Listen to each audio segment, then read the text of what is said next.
Hello everyone, Mikas here for your live electronic music tutorial. It's episode 182, so it's 182 episode, guys. If you get a second, check out the other episode. I know this episode's about mastering, but usually I make music in real time, uncut, unedited, so you see the raw process, and I think this is what is the most interesting about those shows. And like I said, there's another 181 shows that I've done before that you should check it out if you like techno, if you like trance, progressive music production in general, and if you like EDM and electronic music.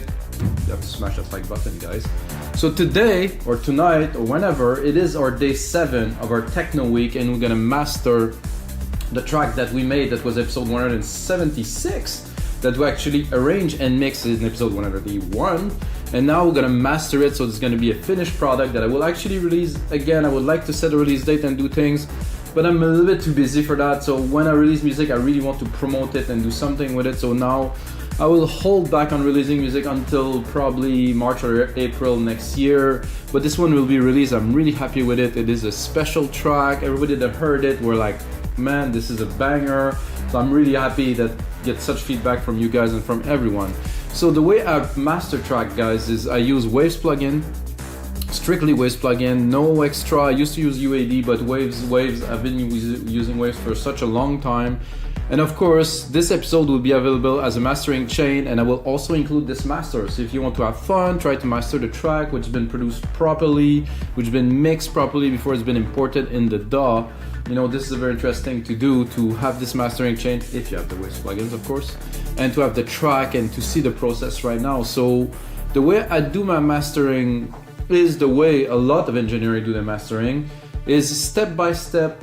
Very always do some gain staging to keep the level at the peak level on every step and raise it slowly 2 dB, 3 dB, 2 dB, 3 dB, widen the sound, capture like this thickness, you know, do the phase with LINMB. It's a process that I've been working on really for the last 17 years, mastering music for my record label Progressive Rules, mastering music for customers on WeMakeDanceMusic.com. And it has proven to work very well, and when the music get played on a big sound system, it translates well. If it get played on an iPhone, it translates well.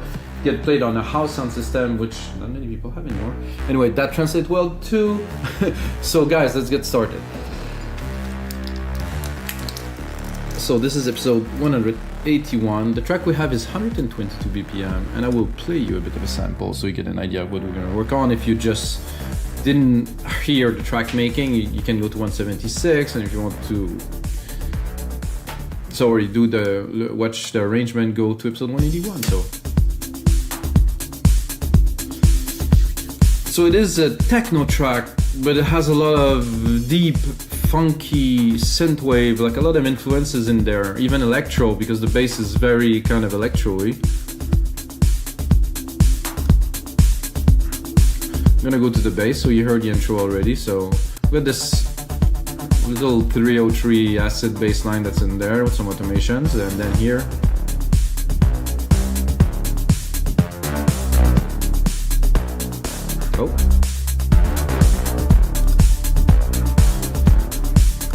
I'm gonna go straight into the first stage because it's already here, guys. So there's an auto gain on this equalizer, and I'm using it only to gain a little bit of volume.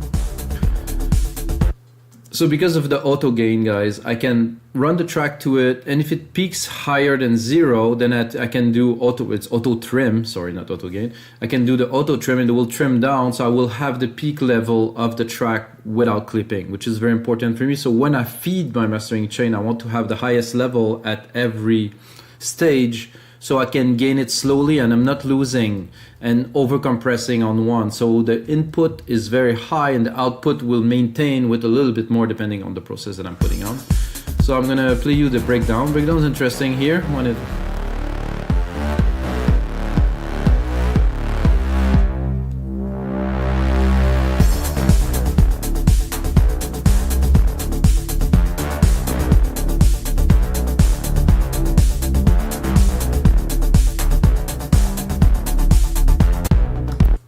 So guys, this is the track. I think it's well mixed. Can see right away there's not much peaks anywhere. It's not very loud. We have a lot of room to work on. So I have 5.3 dB of gain here. I don't know if I will preserve it, but I think so. And the first step is this: I do my gain staging, I get the maximum volume to input it into the chain. The first step would be this is like a tube EQ that give to me a little bit more. There's a stereo image in this plugin that is different. It just I don't know, there's a better focus in the stereo field, and it does bring a little bit of warmth. Not a lot, but still. And then I'm going straight into a linear EQ, which I use if I need to. I think in this track it will not be necessary. Track has been mixed by me, so you know, when I mix my track, this is my flavor. So I don't need really to enhance it. Sadly, I cannot visualize the output of this, but I can see here that I have 1.5 dB of space. That means I'm peaking almost at 0, so we're good. We're gonna continue. Then I go into a L2, just a bit. So the L2 is to trim the peaks. So let's say we have some peaks here, maybe some crashes, something that are going a bit overboard. I want to contain them a little bit. Why do I want to do that? Because after that I'm going into a LINMB, and the LINMB will equalize the phase, and if I have those peaks, I will not be able to reach the volume I want. So doing it step by step, I'm able to slowly increase the volume, diminish the peak, and make like a nice thick sandwich of submarine of sound that will be where it should be without too much mustard, that is. So this here, I'm gonna check how much attenuation I get here, 0.5, so I can bring it a little bit more. I would say 2.2 here. The goal here is not necessarily to raise the volume too much, and I told you about this here, auto trim. Because I do auto trim here, I have to check on my chain here again. 1.2, I can do a bit more.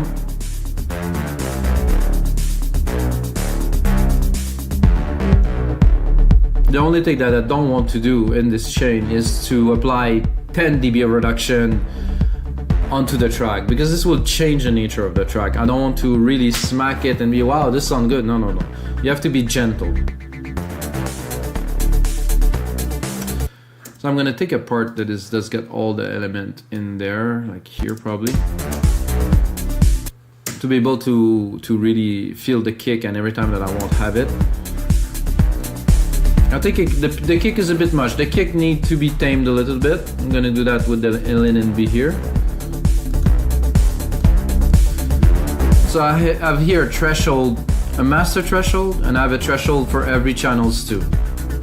So this is quite important, because I can really now decide to go in the low and really affect it or not. And I wanted to tame the kick a little bit, so the kick is gonna be in between these two.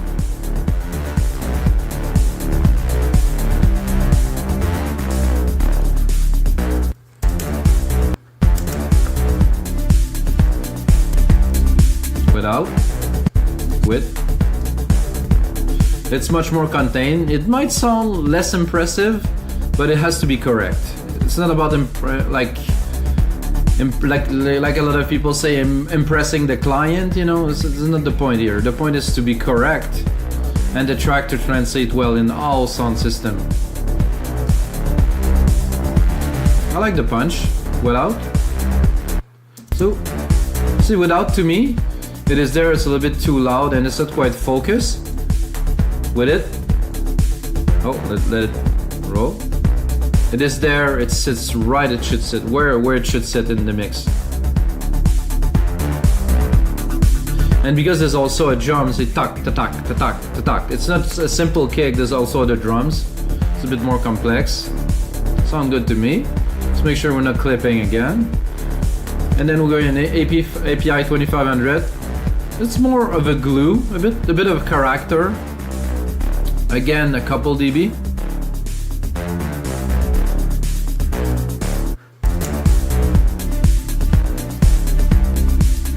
See, this one put things into focus a little bit more.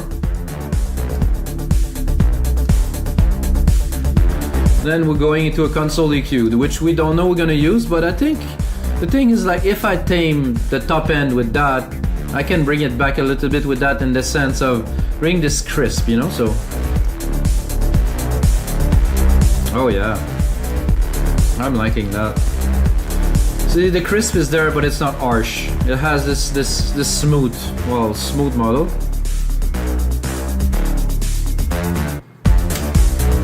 Without.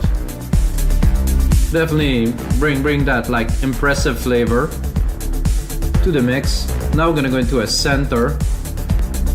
Bring the stereo width without. This I will do moderately. Surely because there's quite a bit of reverb onto the main element, and if I go wide, I can really kind of feel the room. I think it's exaggerated and I don't want this. Again, do the gain here a little bit. No clipping. Without. With. I like it because this main element, the bass main element, kind of splitted, and it has this present in both ears. As if I remove it, it sound like a bit like not so wide and like rich.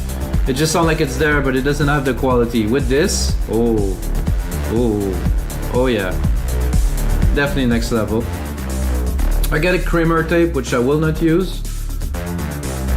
Then we're going to the master SSL comp a little bit. Again, not too much. This will glue the mix further. So width, photo release, attack 3 millisecond, threshold very open. Again, 2 dB, maybe 2.5 dB of reduction, which I cannot see because it's analog. Zero makeup. Without. With. Oh, this glued the low end and the bass nicely. And then I'm going into another instance of LINMB, which are really tight opto mastering. That will just contain some part of the track, but again I affected very lightly. So I will not. This I won't. So without. So you have a feeling that the volume is raising, but it isn't. So without. With. We're not necessarily raising the volume here. We're focusing the high end, the mid lows to be really where they belong. It sounds absolutely sick. Then we're gonna do L316, but it always depends where am I at with the loudness here. I'm still low in loudness, so I will have to use this a little bit to bring it to, let's say, minus 10-ish.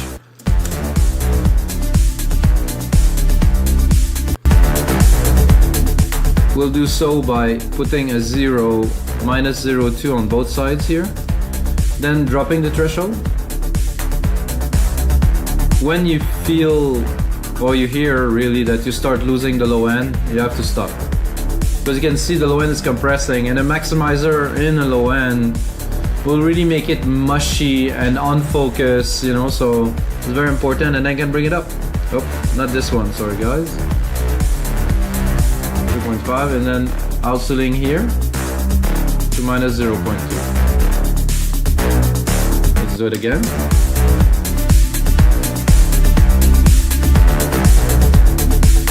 So even knowing, I think I would give it a little bit more.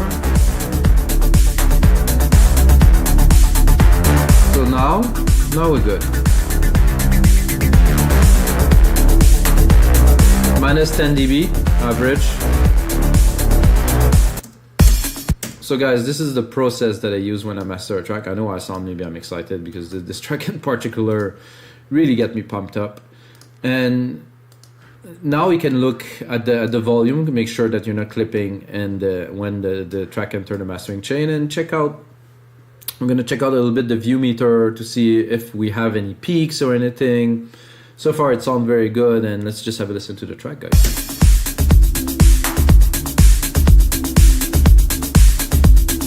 I like the low, very focused. A lot of really good definition. Still have some dynamic range, you know, it's not just all peaking constantly.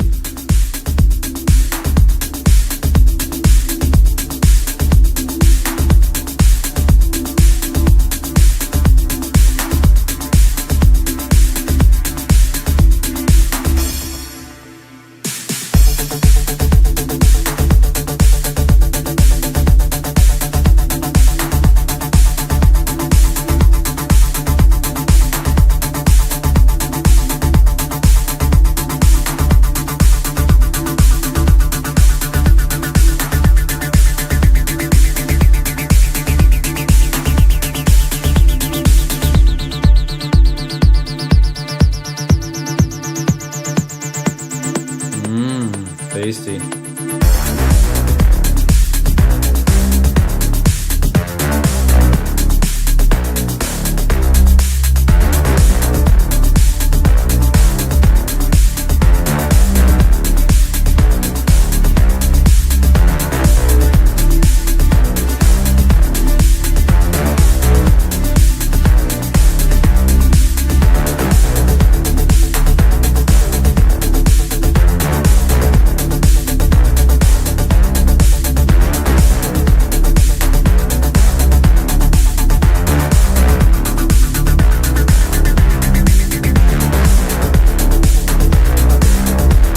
Not much to say here, guys. Just enjoying the beat.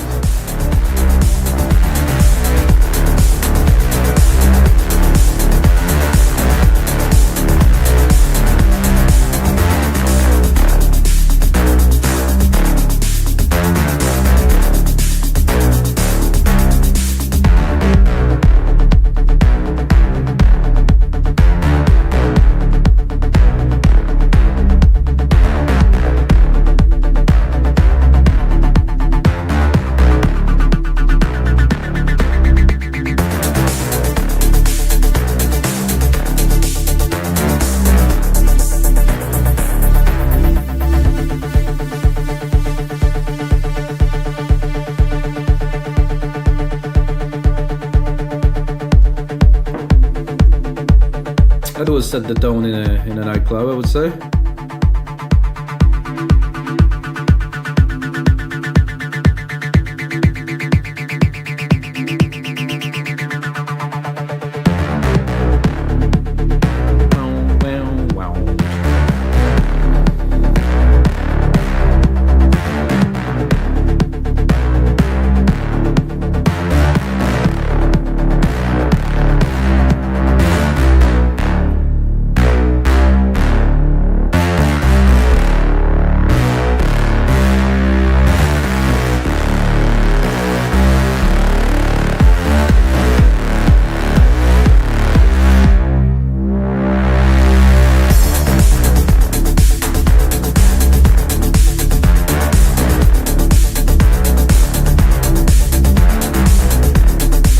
So alright guys, it's gonna be it for episode 182 of your live electronic music tutorials. If you got a second, smash that like button, check out the other episodes, and until next time guys, may the sound be with you.